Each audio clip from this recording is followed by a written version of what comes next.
First reaction ಹೋಗ್ತಾ ಇದ್ದೀನಿ ದೀಪು ಶೆಟ್ಟಿಗರ್ ಅವರೇ. ಜನಗಳು ಕುಡಿದರೆ ಎಂಡ ಹಾಕುತ್ತಾರೆ ಅವರಿಗೆ ದಂಡ, ರಸ್ತೆಯಲ್ಲಿ ಆದರೆ ಹೊಂಡ, ಜನಗಳು ಬಿಡಬೇಕು ರಾಜಕಾರಣಿಗಳಿಗೆ ಅದೇ ರಸ್ತೆಯಲ್ಲಿ ಪಿಂಡ. ಆಗ ಸರಿ ಆಗ್ತದೆ. ಯಾವ ರಾಜಕಾರಣಿ ಇದ್ದಾನೆ ಅವನಿಗೆ ಅಲ್ಲೇ ಪಿಂಡ ಬಿಡ್ಬೇಕು ಆ ಹೊಂಡದಲ್ಲಿ, ಇಲ್ಲದಿದ್ರೆ ನಮ್ಮ ಮನೆಯವರು ನಮಗೆ ಪಿಂಡ ಬಿಡುವಂತ ಪರಿಸ್ಥಿತಿ ನಿರ್ಮಾಣ ಆಗ್ತದೆ. ನಾವು ಕಾಂಗ್ರೆಸ್ ಬಿಜೆಪಿ ಅಂತ ಸಾಯ್ತಾ ಇದ್ದೆವು. ಮೊದಲು ಒಂದು ಟೈಮ್ ಅಲ್ಲಿ ಗಂಡ ಮಾತ್ರ ದುಡ್ದು ಬರ್ತಿದ್ದ, ಸಂಸಾರ ಸಾಕ್ತಿತ್ತು. ಇದ್ದ ಚಟ್ಟ ಕಟ್ಟಿದೆಲ್ಲ ಟ್ಯಾಕ್ಸ್ ಗಳನ್ನ ಹಾಕಿ ಈಗ ಗಂಡ ಒಬ್ಬ ದುಡಿದ್ರೆ ಆಗುದಿಲ್ಲ. ಈಗ ಗಂಡ ಹೆಂಡತಿ ಇಬ್ಬರು ದುಡಿಬೇಕು. ಇಬ್ಬರು ದುಡ್ದಾಗ ಮಕ್ಕಳು ಶಾಲೆಗೆ ಹೋಗಿ ಮನೆಯಲ್ಲಿ ಕಾಯ್ತಾ ಇರ್ತಾರೆ. ಇಲ್ಲಿ ಹೆಂಡತಿಯ ಗಂಡನ ಯಾರು ರಸ್ತೆಯಲ್ಲಿ ಬರುವಾಗ ಬಸಿದ ಲಾರಿದ ಅಡಿಗೆ ಬಿದ್ದು ಸಾಯ್ಲಿ, ಸತ್ತಾಗ ಇಲ್ಲ ಕೇಳುವವರಿಲ್ಲ. ನಾವೆಲ್ಲ ಎಲ್ಲರೂ ಸಹ ಸಾಮಾನ್ಯ ಜನರು ಹೇಳ್ತೇವೆ ನಿಮಗೆ ಅವರಿಗೆ ಆತ್ಮಕ್ಕೆ ಶಾಂತಿ ಸಿಗ್ಲಿ ಇದು ಸಿಗ್ಲಿ ಅಂತ.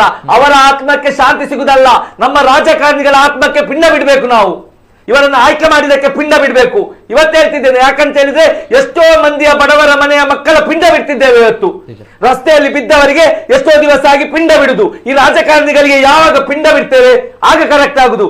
ಒಂದ ಚುನಾವಣೆ ಎಂಬುದರಲ್ಲಿ ಸೋಲಿಸಿ ಇವರಿಗೆ ಪಿಂಡ ಬಿಡ್ಬೇಕು. ಇಲ್ಲದಿದ್ರೆ ಬದುಕಿದ್ದಾಗ್ಲೇ ಕೆಲಸ ಮಾಡಿದ್ರೆ ಅಲ್ಲೇ ಇವರ ಪಿಂಡ ಬಿಡ್ಬೇಕು. ಇಲ್ಲದಿದ್ರೆ ಇದು ಕರೆಕ್ಟ್ ಆಗುದಿಲ್ಲ. ಇವತ್ತು ಮಾತ್ರ ಇದು ನೋವನ್ನು ನೋಡಿ ನೋಡಿ ನೋಡಿ ಇವತ್ತು ನಾನು ಇದರ ಬಗ್ಗೆ ಕೆಲವು ಚರ್ಚೆಗಳನ್ನು ಮಾಡಿದೆವು. ನಮ್ಮ ಇದ್ರಲ್ಲೂ ಕೂಡ ಚರ್ಚೆ ಮಾಡಿದ್ದೇವೆ. ಒಂದಂತ ಇವತ್ತು ಖಡಕ್ ರಾಜಕಾರಣಿಗಳಿಗೆ ಈ ಮೂಲಕ ಸೂಚನೆ ಕೊಡ್ತೇನೆ. ಏನಂತ ಹೇಳಿದ್ರೆ, ನಮ್ಮ ಬಿರುವೇರ್ ಕುಡ್ಲ ಟೀಮ್ ಅಲ್ಲಿ ಕೂಡ ಇವತ್ತು ಇದೇ ವಿಷಯದ ಬಗ್ಗೆ ಚರ್ಚೆ ಆಯ್ತು.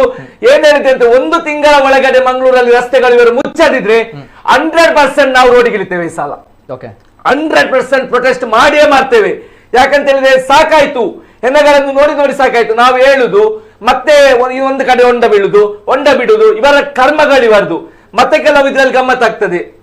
ಹೊಂಡ ಬೀಳ್ತದಲ್ಲ, ಹೊಂಡ ಬಿಟ್ಟಾಗ ಹೇಳುದು ಅದು ನಾವು ಸೆಂಟ್ರಲ್ ಆ ಕಂಪನಿಯವರಲ್ಲಿ ಉಂಟು, ಇದು ಈ ಕಂಪನಿಯವರಲ್ಲಿ ಉಂಟು, ಅದು ಆ ಕಂಪನಿಯವರಲ್ಲಿ ಉಂಟು, ಆ ರಸ್ತೆಯ ಟೆಂಡರ್ ಅವರಿಗೆ ಅಂತ.